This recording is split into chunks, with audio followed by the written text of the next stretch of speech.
Dear students, a very warm welcome to all of you in my today's lecture of Managerial Economics. In today's lecture, we will discuss upon the concept of the oligopoly competition.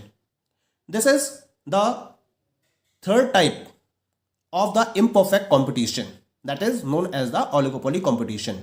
इससे पहले lecture में हमने perfect competition को discuss किया था और imperfect competition के monopolistic competition और मोनोपोली कंपटीशन के डिफरेंट कॉन्सेप्ट्स को डिस्कस किया था। इन पर्टिकुलर कॉन्सेप्ट में आपने large number of small firms को स्टडी किया था जो या तो होमोजेनियस प्रोडक्ट्स या फिर डिफरेंशिएटेड प्रोडक्ट्स को प्रोड्यूस कर रही थी। लेकिन मार्केट में एक ऐसी सिचुएशन भी होती है या कुछ इंडस्ट्रीज ऐसी भी होती हैं जिसमें small number of large firms operate कर रही होती हैं और वो या तो होमोजेनियस या फिर डिफरेंशिएटेड प्रोडक्ट्स को प्रोड्यूस कर रही होती हैं। तो हम ऐसे पर्टिकुलर मार्केट की फर्म को ओलिगोपोली कंपटीशन का नाम देते हैं। ठीक है, ओलिगोपोली को हम दो वर्ड्स से ड्राइव करते हैं, ओलिगो प्लस पॉली। ओलिगो का मतलब होता है फ्यू और पॉली का मतलब होता है सेलर्स। इसे एक ग्रीक वर्ड पॉलियन से लिया गया है और इसका मीन्स होता है सेलर्स, यानी कि वो पर्टिकुलर मार्केट जहां फ्यू सेलर्स ऑपरेट कर रहे हो, जो या तो होमोजेनियस या फिर डिफरेंशिएटेड प्रोडक्ट्स को प्रोड्यूस कर रहे हो, तो हम ऐसे मार्केट को ओलिगोपोली कंपटीशन का नाम देते हैं। एक बार इसकी डेफिनेशन देख लेते हैं। The term oligopoly is defined as the market structure in which there are a few sellers of the homogeneous or differentiated products who intensively compete against each other and recognize interdependence in their decision making। यानी कि oligopoly में few sellers available होते हैं जो large level पर operate कर रहे होते हैं। इसके साथ साथ ये या तो होमोजेनियस या फिर डिफरेंशिएटेड प्रोडक्ट्स को प्रोड्यूस कर रहे होते हैं। इसके साथ साथ इनके बीच में क्या होता है, क्योंकि फ्यू फर्म्स आर अवेलेबल, तो इनके बीच में एक कंपटीशन भी काफी टफ कंपटीशन रहता है, एक इंटेंसिव कंपटीशन रहता है और ये अपनी डिसीजन मेकिंग में इंटरडिपेंडेंस फॉलो करती हैं। यानी कि जब एक फर्म अपने डिसीजन को फॉलो करती है तो वो दूसरी फर्म पर कंप्लीटली डिपेंडेंट होती है। यानी कि दूसरी फर्म की स्ट्रेटजी को फॉलो करते हुए, उसको इवेल्युएट करते हुए ये फर्म और यानी कि ओलिगोपोली फर्म अपने पर्टिकुलर स्ट्रेटजी को डेवलप करती है। तो हम ऐसी मार्केट सिचुएशन को या ऐसे मार्केट स्ट्रक्चर को ओलिगोपोली कंपटीशन का नाम देते हैं।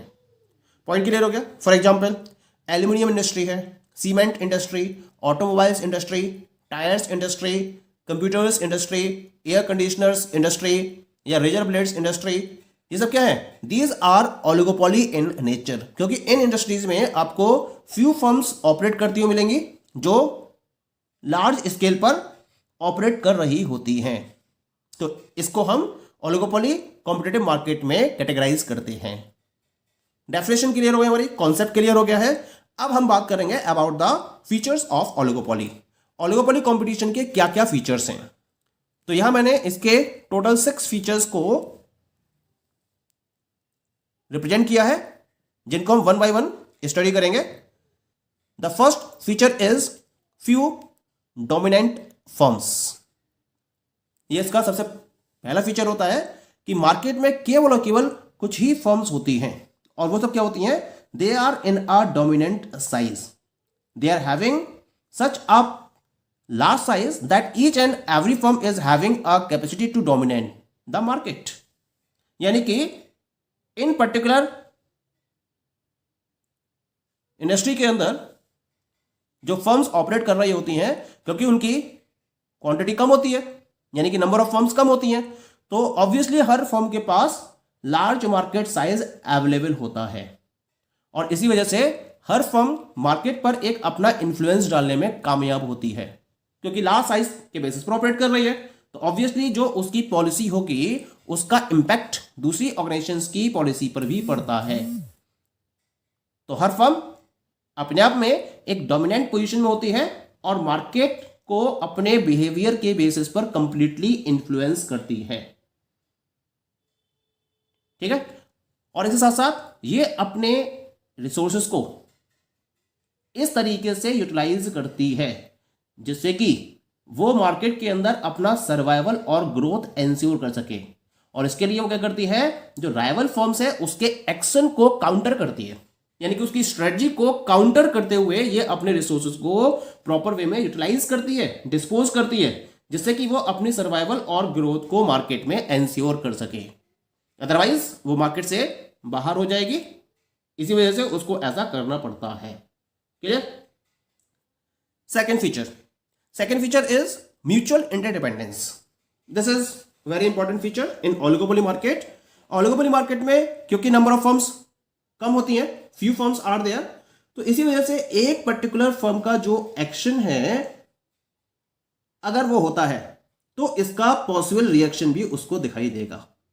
यानी कि अगर वो सोचती है कि मैं किसी तरीके से अपनी स्ट्रेटजी को चेंज करूं, तो अगर वो अपनी स्ट्रेटजी को चेंज करती है, चाहे वो प्राइस के रिलेशन में है, चाहे वो आउटपुट के रिलेशन में है, चाहे वो प्रमोशन के रिलेशन में है, वो किसी भी स्ट्रेटजी को चेंज करती है अगर, या डिस्ट्रीब्यूशन के रिलेशन में है, तो उसका रिएक्शन उसको तुरंत दिखाई देगा और उसके राइवल्स भी उसके अकॉर्डिंग अपनी पॉलिसी में तुरंत चेंज करेंगे। क्योंकि एक ने जो एक्शन फॉलो किया उसकी वजह से उसके जो मार्केट है उस पर कंप्लीट इन्फ्लुएंस पड़ता है। उसके ऊपर तो पॉजिटिव इन्फ्लुएंस आया, लेकिन जो उसके राइवल्स है उसके ऊपर एट रैंडम नेगेटिव इन्फ्लुएंस आना स्टार्ट हो जाता है। और उस नेगेटिव इन्फ्लुएंस को खत्म करने के लिए जो बाकी के राइवल्स हैं मार्केट के अंदर, वो अपनी स्ट्रेटजी को भी उसके अकॉर्डिंग चेंज करते हैं। Okay. Third feature is indeterminate demand curve.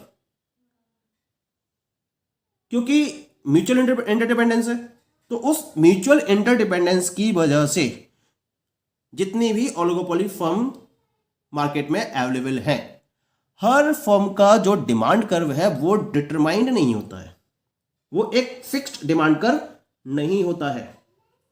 क्योंकि म्यूचुअल इंटरडिपेंडेंस की प्रैक्टिसेस है, तो म्यूचुअल इंटरडिपेंडेंस की वजह से हर फर्म एक ही डिमांड कर्व के बेसिस पर वर्कआउट नहीं करती है, बल्कि इनका डिमांड कर्व कैसा होता है, इनडिटरमिनेट होता है, फिक्स नहीं होता है, and it is changing as per the conditions in the market created by the firms.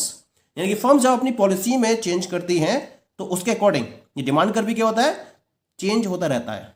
कभी डिमांड कर्व इलास्टिक होता है and sometimes the demand curve is inelastic.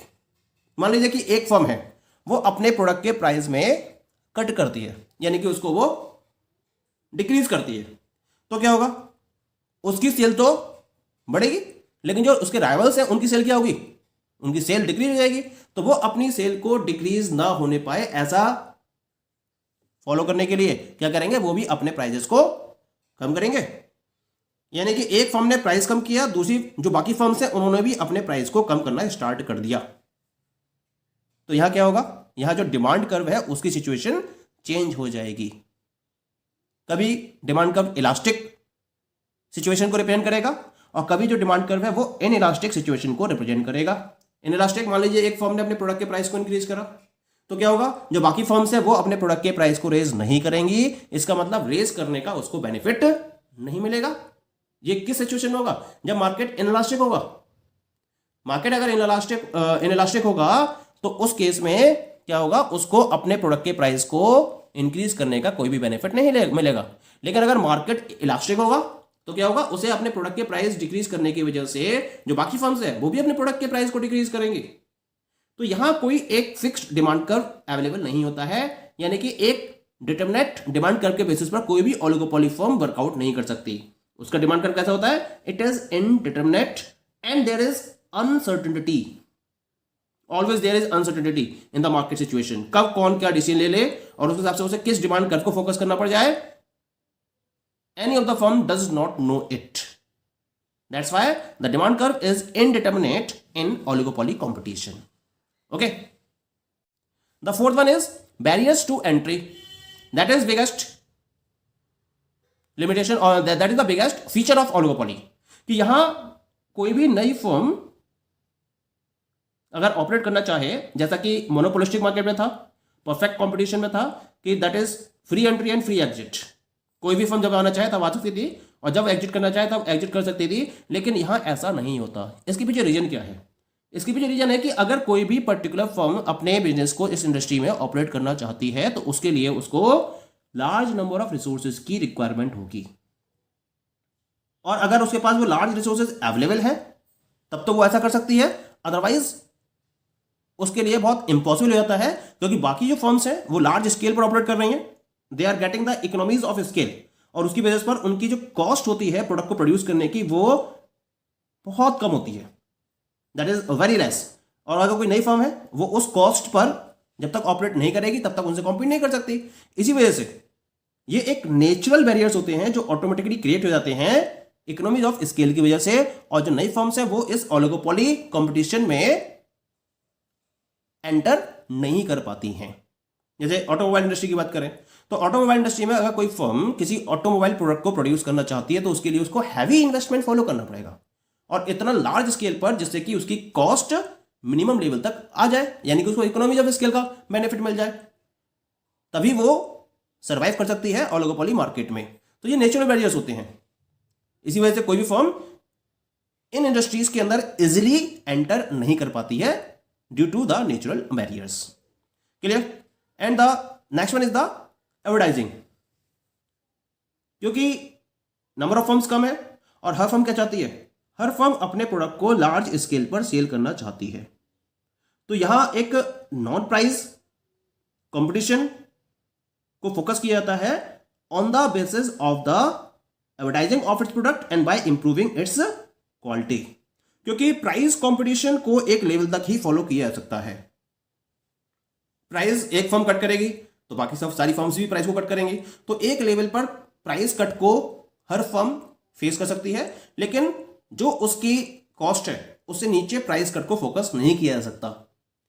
तो जब प्राइस कंपटीशन की बात खत्म हो जाती है ओलिगोपोली मार्केट में तो स्टार्ट होता है नॉन प्राइस कंपटीशन, और जितने भी ओलिगोपोलिस्ट हैं वो अपनी सेल को नॉन प्राइस कंपटीशन के बेसिस पर रेज करना चाहते हैं। इसके लिए वो क्या करते हैं, अपने प्रोडक्ट को हाई लेवल पर प्रमोट करते हैं, अपने प्रोडक्ट की क्वालिटी को इंप्रूव करते हैं, जिससे कि वो अपने कस्टमर बेस को इंक्रीज कर सकें। जितना ज्यादा से ज्यादा प्रमोशन प्रोडक्ट का फॉलो किया जाएगा उतने ही ज्यादा से ज्यादा कस्टमर्स को अपने साथ अटैच करने में फर्म को इजीनेस होती है। तो यहां जितनी भी फर्म्स हैं वो नॉन प्राइस कंपटीशन के बेसिस पर एडवर्टाइजिंग या फिर प्रमोशन ऑफ प्रोडक्ट में मैक्सिमम लेवल तक बिलीव करती हैं, और ज्यादा से ज्यादा पैसा कहां खर्च करती हैं, अपने प्रोडक्ट को प्रमोट करने के लिए, जिससे कि वो मार्केट के लार्जेस्ट शेयर को अपने अंडर में ले सकें और एक लीडर की पोजीशन में आ सके। Okay, and the last one is the group behaviour. सबसे खास बात क्या है ओलिगोपोली मार्केट की कि ये जितनी भी फर्म्स हैं वो एक ग्रुप की तरह बिहेव करती हैं। अपने कॉमन ऑब्जेक्टिव्स को प्रमोट करने के लिए ये फर्म्स क्या करती हैं, कभी कभी एक दूसरे से कोऑपरेट करती हैं, क्योंकि कंपटीशन में सारी फर्म्स को क्या होता है, there is a damage, there is a loss to each and every firm when they are counting a hard level competition. तो sometimes what they are doing, the firms are cooperating in order to promote common objectives. हालांकि कोई एक proper theory इसकी develop नहीं है group behaviour के reference में, लेकिन जब अनसर्टेनिटी बहुत ज्यादा हो जाती है और हर फर्म के लिए सर्वाइवल बहुत मुश्किल हो जाता है, तब ये फर्म्स क्या करती हैं, ये ग्रुप में बिहेव करना स्टार्ट कर देती हैं और अपने कॉमन ऑब्जेक्टिव को अचीव करने के लिए ये ग्रुप्स को फॉर्म करती हैं, ग्रुप्स में कॉन्स्टिट्यूट हो जाती हैं फर्म्स, और उसके बेसिस पर ये अपने कॉमन ऑब्जेक्टिव्स को अचीव करना स्टार्ट कर देती हैं। और इसमें क्या होता है, जो डोमिनेंट जो लीडर होता है मार्केट के अंदर, वो लीडर क्या करता है, इसको डोमिनेट करना स्टार्ट कर देता है, यानी कि जो जिसके पास मार्केट का सबसे ज्यादा शेयर होता है उसको एज अ लीडर अपॉइंट कर दिया जाता है, और उसके द्वारा तय किए हुए डायरेक्शंस को फॉलो करते हुए बाकी फर्म्स भी अपने बिजनेस को ऑपरेट करती हैं। तो इस तरीके से ये ग्रुप में भी बिहेव करती हैं। Okay, so these all are the different features of the oligopoly competition. Thank you.